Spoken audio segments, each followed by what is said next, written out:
제일 아픈 부위라고 한다면 타투는 대부분 아파요. 대부분 청소년들을 해주는 타투이스트 분들은 진짜 엉망입니다. 진짜 못하고 엄청나게 후회를 하실 거예요.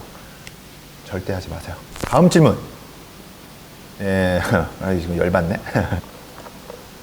저희가 이번 컨텐츠를 이제 Q&A를 진행을 하기로 했어요. 타투에 관심 있는 분들이 질문해 주신 것들이 많아서 좀 추려서 간단하게 Q&A를 하는 시간을 가져보도록 하겠습니다. 외국인 타투이스트들이 한국으로 여행 와서 게스트 아티스트를 일하는 것이 가능한가요? 아니면 불법인가요? 게스트 아티스트로 오는 거는 가능합니다. 하지만 불법이에요. 워킹 비자를 받던 뭐 다른 비자를 받던 한국에서 타투를 하는 것 자체가 불법이기 때문에 가능은 하지만 불법이다. 간단하게 답변을 드릴 수 있을 것 같습니다. 커버업 하실 때 제일 중요하다고 생각하시는 게 뭘까요? 저의 입장에서는 당연히 커버력이겠죠? 어느 정도 그 전께 잘 안 보이고 좀 센스 있게 잘했냐가 중요하긴 한데 요거 같은 경우는 손님분의 생각이 더 중요하긴 한 것 같아요. 완전 가리는 게 중요한 거지. 아니면 조금 보이더라도 좀 더 이쁜 디자인을 원하시는지. 제 기준에서는 그 전께 최대한 안 보이는 게 중요한 것 같습니다. 피부색에 따라 화장법도 조금 다른데 타투도 피부색에 따라 색을 바꾸는 경우가 있나요? 예. 피부가 사람마다 다 다르잖아요. 좀 피부톤이 어두운 분들한테는 색을 좀 더 진한 색을 쓴다거나 아니면 채도가 더 높은 걸 쓴다거나 해서 원래 있던 색이랑 좀 맞추는 편이고요. 오히려 피부가 밝은 친구들은 원하는 색만 넣어도 사실 잘 나오기 때문에 확실히 피부색에 따라서 색을 조금 조정을 해서 사용을 하기도 합니다. 사실 흑인분들 경우는 웬만하면 컬러를 많이 안 받죠. 대부분 블랙 그레이 쪽을 많이 받으시기 때문에 피부톤에 따라서 색을 바꿉니다. 전날 술 먹고 받아도 괜찮나요? 전날 술 먹고 받으시면 안 되고요. 저희가 이제 공지를 할 때 전날 웬만하면 술을 드시지 말라고 말씀드려요. 술을 드시게 되면 이제 몸에 염증기가 있었을 때 간이 염증을 잡는 게 아니라 알코올을 먼저 해독하는데 우선순위를 두기 때문에 실제로 몸에 염증이 생겼을 경우에 타투가 뭐 염증이 난다거나 문제가 생길 수가 있어서 받으시고 한동안 안 드시는 게 좋습니다. 그 전에도 안 드시는 게 좋고요. 술은 언제까지 마시면 안 되나요? 아마 이거는 타투를 받고 언제까지 드시지 않는 게 좋냐 이거를 물어보시는 것 같은데 저는 웬만하면 일주일 정도는 술을 드시지 말라고 말씀드리거든요. 혹시나 모를 염증들이 생길 수 있기 때문에 설명드렸듯이 간이 재작용을 하려면 알코올은 조금 일주일 정도 피하시는 게 좋을 것 같습니다. 그리고 염증이 났을 때 제대로 회복을 못할 경우에 색이 많이 빠지긴 하거든요. 염증이 생기거나 하면 속까지 남는데 걸리는 시간이 거의 3개월 정도가 소요가 돼요. 그래서 리터치 같은 경우도 3개월 이후에쯤에 받아야 되고 색도 기존에 들어갔던 발색보다 훨씬 안 예쁘게 나오기 때문에 이게 평생 가는 타투잖아. 일주일 정도는 투자를 하시는 게 좋을 것 같습니다. 첫 타투는 어떻게 시작하는 게 좋을까요? 이거는 참 질문이 좀 어렵긴 하거든요. 요거에 대해서 그냥 다른 시점에서 제가 풀어드리면 자기가 뭐 어떤 타투를 좋아하는지부터 일단 찾아야 돼요. 첫 번째는 다양한 작품들을 좀 보시면서 보는 눈을 좀 키우시는 게 제일 좋을 것 같아요. 내가 어떤 걸 좋아하는지 어떤 스타일을 좀 내 몸에 새기고 싶은지에 대한 거를 확신이 좀 쓰시면 그 다음에 이제 아티스트들을 좀 찾아서 예약을 하시고 받으시면 좋을 것 같습니다. 제일 아픈 부위와 제일 안 아픈 부위 요거는 실제로 뭐 인터넷상에서 많이 떠도는 게 많아요. 제가 이제 손님분들한테 했을 때 그분들이 이제 얘기하는 부위 중에서 제일 안 아픈 부위는 확실히 있어요. 귀가 생각보다 하나도 안 아프대. 귀 쪽은 받으시면 소리 때문에 좀 무서운 거지 실제로 이제 타투를 받으시면 안 아프다고 하시더라고요.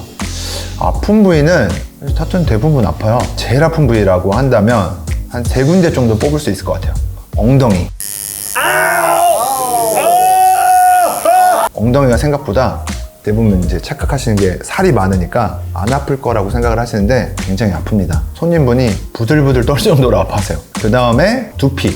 이런 데는 다 좀 덜 아파하셨는데 뒤통수를 엄청 아파하시더라고요. 그 다음에 옆구리. 이런 좀 예민한 부분들 확실히 아픈 것 같아요. 그리고 이거는 좀 열애긴 한데 손가락 마디. 이 부분을 거의 진짜 아프다고 하더라고요. 전신 받은 친구가 얘기한 것 중에서 빨리 끝나니까 이제 할만한 거지 여기는 진짜 못하겠다고 하더라고요. 원래 3가지만 얘기하기로 했는데 한 가지 더 추가해서 4가지 정도를 말씀드렸고요. 그 다음에 질문이 진짜 많이 받아요. 미성년자 타투는 안 되는 이유. 이거 같은 경우는 안 되는 이유?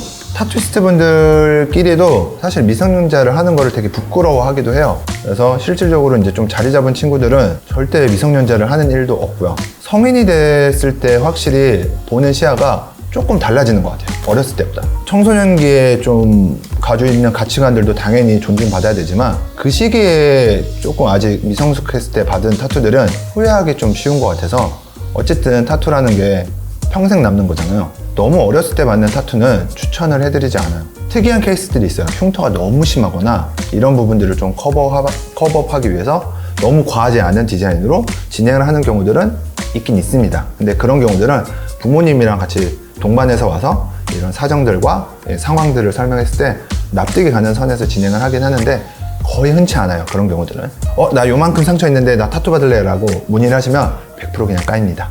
그 미성년자분들이 이제 해주는데 몰래 가서 받는 경우들이 있어요. 아까 말씀드린 대로 정상적인 타투이스트들 같은 경우는 지금 있는 작업들도 치기가 힘들어 죽겠는데 굳이 미성년자를 해서 위험부담을 갖지 않거든요. 그리고 주변 아티스트들도 무시를 할 게 뻔한데 굳이 그런 부담감을 가지면서 청소년을 하질 않고요. 대부분 청소년들을 해주는 타투이스트 분들은 진짜 엉망입니다. 진짜 못하고 받으시면 나중에 이제 성인이 됐을 때 엄청나게 후회를 하실 거예요. 커버업을 제가 많이 하기 때문에 얘기 들어보면 친구들이 예전에 뭐 청소년 때 했던 작품들을 가져와서 커버업하는 경우들이 많거든요.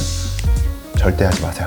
가격이 정해지는 기준, 이거 어렵죠. 왜냐면 타투이스트들마다 가격이 너무 다 천차만별 다 달라요. 실제로 저한테 뭐 저기서는 뭐 이거 작품 뭐 10만 원이었는데 왜 이렇게 비싸냐 라고 하시는 분들도 있고, 반대로 오, 왜 이렇게 싸요? 라고 하시는 분들도 당연히 있겠죠. 요 가격의 기준은 사실은 아티스트가 자기가 정한 기준이 돼요. 근데 이제 대부분 이제 세계적으로 가장 많이 쓰이는 방법 중에 하나는 가격이 정해지는 시간당 페이를 많이 하긴 해요. 시간당 뭐 200불, 300불 뭐 이런 식으로 해서 자기 기준을 만들어서 작업이 길어지면 가격대를 좀 많이 받고 작업이 좀 짧아지면 가격을 좀 적게 받는 경우들이 있는데 조금씩 다 달라요. 한국에서는 사실 이렇게 하면 손님들이 잘 안 믿어요. 일부러 늘려서 작업하지 않나? 막 이런 고민들도 하기 때문에 저희는 어느 정도 한국에서 작업을 할 때는 대략적인 가격대를 알려드려요.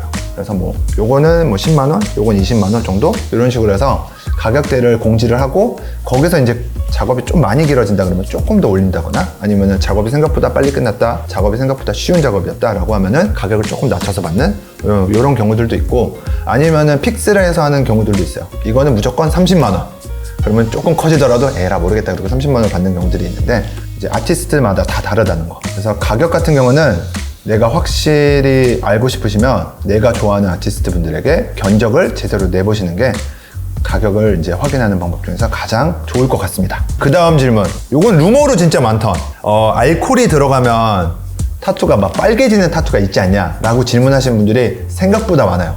실제로 그런 타투는 없습니다. 근데 아마 요게 어디서 좀 사람들이 생각했는지는 좀 알 수 있는 게, 물라인 같은 거로 타투를 잉크를 안 찍고 상처를 내면 상처가 한동안 다 아물지 않은 상태에서 알코올이 들어가면 이 부분이 빨개지긴 해요. 근데 아마 그런 부분들을 보고 이런 얘기들이 나온 것 같은데, 이 얘기에서 또 발전한 게 뭐냐면 닭피를 찍어서 몸에다 넣으면 그게 이제 술을 먹으면 빨갛게 올라온다는 이상한 루머들이 있어요. 절대 하시면 안 돼요. 이거는 감염의 위험도 있고, 이런 루머가 제가 타투를 시작했을 때도 한 번씩 들었거든요. 근데 지금도 그 얘기를 하시는 분들이 있어요. 없는 얘기입니다. 작업하기 까다로운 부위, 아마 이거는 타투이스트들마다 다 다르시긴 할 텐데, 저 같은 경우는 목 쪽 이런 부분들이 좀 어려운 것 같아요. 침도 삼켜야 되고 숨도 쉬어야 되고 이게 움직이기도 하고요. 피부가 얇고 번짐도 좀 심하기 때문에, 그리고 목에 할 때는 좀 움직여도 되나? 허리를 이런 식으로 해서 이러고 작업할 때가 많거든요. 그러다 보니까 허리에도 무리가 가고 지지할 데가 없기 때문에 선도 좀 많이 흔들리기도 하거든요. 그래서 저는 개인적으로 그런 부분들, 다른 분들은 아마 다 틀릴 수도 있어요. 옆구리를 되게 싫어하시는 분들도 있고 부위마다 자기가 싫어하시는 분들이 있는데, 저는 약간 목 쪽이 좀 불편한 것 같더라고요. 그래서 예전에 똑같은 크기를 작업하는데도 시간이 거의 2~3배 정도 더 걸렸던 것 같아요. 영감은 어디서 얻는지, 사진 작품이나 아니면 회화 작품들, 이런 작품들을 좀 많이 보면서 영감을 얻는 편이고요. 영화 같은 데서도 많이 받기도 해요. 근데 제가 영감을 제일 받기 싫어하는 부분은 다른 분의 타투이스트 분들 작품을 잘 안 봐요. 너무 잘해요. 이게 영감을 받는 거와 카피하는 느낌이 좀 다르잖아요. 타투이스트들 걸 보면 너무 요즘에 잘하시기 때문에 보면서 따라하고 싶다 이런 생각이 들 때가 많아요. 그래서 웬만하면 저는 타투이스트들 거를 조금 제외하고 나머지 이제 작품들을 좀 많이 보려고 하는 편이에요. 저는 그렇습니다. 아마 다른 타투이스트 분들도 비슷하긴 할 거예요. 왜냐면 요즘에 카피라는 게 조금 예민하기 때문에 최대한 피하려고 노력을 하는 편이라서 다른 장르들을 좀 많이 보실 거라고 생각을 합니다. 타투 색빠짐은 언제까지 가는지 평생 갑니다. 나이 많으신 분들 예전에 타투 받았던 것들 보면 되게 흐리게 돼 있어요. 자외선에 노출이 되면 색소들이 조금씩 파괴가 돼요. 그러면서 몸에 흡수가 되면서 색이 원래 있던 색보다는 흐려지게 되는데, 저는 그것도 되게 멋있는 것 같아요. 어쨌든 평생 색이 바래지면서 자기 몸에 좀 흡수가 되면서 되게 자연스러워지거든요. 그래서 그런 것들이 싫은 분들은 리터치라는 걸 하죠. 발색 같은 걸 다시 올리는 방법들도 있습니다. 처음에 받았을 때 스티커 같은 느낌들도 좀 있잖아요.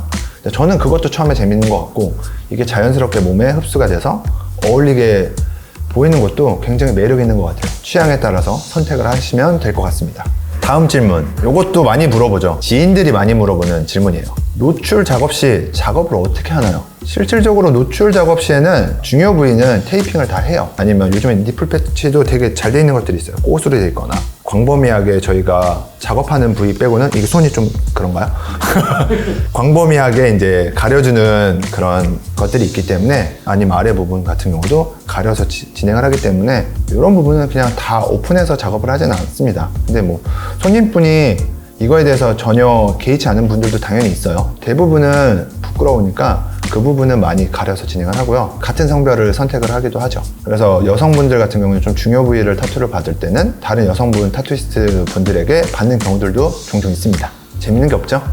이게 자극적일 거라고 생각했지만 이건 자극적일 게 하나도 없습니다. 켈로이드 피부 커버업이 가능할까요? 스테로이드 주사 주기적으로 맞고 있는데 받아도 되는지에 대해서 저희한테 물어봤는데, 이건 저희도 모릅니다. 저희도 항상 요 켈로이드 피부는 안 해드려요. 근데 만약에 너무 받고 싶다고 했을 때는 의사분들에게 가서 이거를 진단을 받고 받아도 되는지에 대해서 받아서 오시면 저희가 진행을 해드려요. 근데 비용 부담이 좀 있는 것 같아서 켈로이드 피부는 웬만하시면 안 받는 게 좋을 것 같습니다. 저희가 된다 안 된다를 판단하는 역할은 아니라서 그 부분은 의사 선생님에게 진단을 받아보시고 오시는 게 좋을 것 같습니다.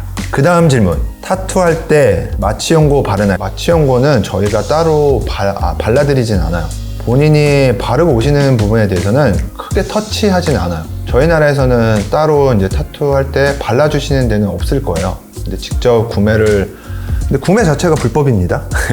구매하셔서 바르시는 거에 대해서는 저희가 뭐 바르고 오시는 거에 대해서 뭐 방법이 없죠. 추천은 해드리지 않아요. 왜냐면 타투 연고 같은 걸 바를 경우에는 피부가 수축이 되면서 잉크도 잘 안 들어가지고 작업했을 때 굉장히 어려운 부분들이 있기 때문에 작품을 조금 더 좋게 받고 싶으신 분들은 안 바르시는 거를 추천을 해드립니다. 타투가 아프긴 해도 참을 만하긴 해요. 그래서 대부분들이 다 참고 받기 때문에 작품을 평생 가는 작품이니까 작품을 조금 더 멋지게 받고 싶은 분들은 조금 참아보시는 걸 추천해 드립니다. 다음 질문.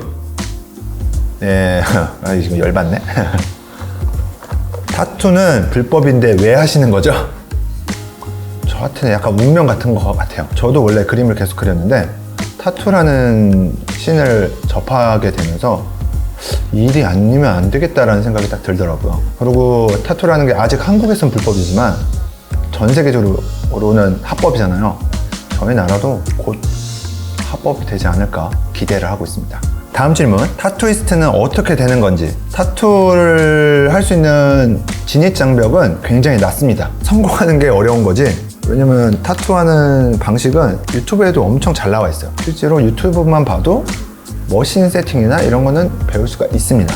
하지만 타투이스트로 활동을 해서 살아남는 거는 사실 그렇게 해서는 좀 어렵고요. 교육을 하는 시스템이 잘 갖춰져 있기 때문에 자기랑 잘 맞는 타투샵으로 가서 교육을 받는 걸 추천을 해드려요. 사실 혼자 해서도 어느 정도는 가능하다고 생각을 하지만 너무 돌아가요. 실제로 자기가 혼자 공부를 해서 하면은 몇 년 동안 공부해야 되는 거를 수강하는 데 가시면 사실 1년 안에 금방 배울 수 있거든요. 타투이스트가 되는 거는 배우시는 걸 추천을 해드려요. 네, 저도 수강을 하고 있고요. 마지막 질문은 쓸데없는 내용이네요. 어떻게 하면 타투 짱이 될 수 있나요? 네, 저도 아직 그 단계까지 안 가봤기 때문에 잘 모르겠지만 노력은 기본이고요. 운이 따라줘야 되는 것 같긴 해요. 자기 그림체가 시장성도 당연히 있어야 되고 좋은 분들이 많이 와서 받아주셔야지 홍보도 훨씬 더 잘 되고 여러 가지 요소들이 이렇게 다 하나하나 맞물려야지 진짜 유명하고 잘하는 타투이스트가 될 거라고 생각을 합니다. 타투이스트 지금 하시는 분들이 웬만하면 다 잘하세요. 잘하는 것뿐만이 아니라 여러 가지 요소들이 다 받쳐주어야지 아마 성공을 할 수 있지 않을까 생각을 하고 있습니다. 저희가 이 Q&A라는 거는 한 번씩 진행을 할 거예요. 요번에는 이제 기본적인 질문들을 받았지만 다음에는 조금 획기적인 질문들로 정리를 해서 한번 더 진행을 하도록 하겠습니다. 지금까지 잉크집, 좋아요, 구독 꼭 눌러주시면 감사하겠습니다.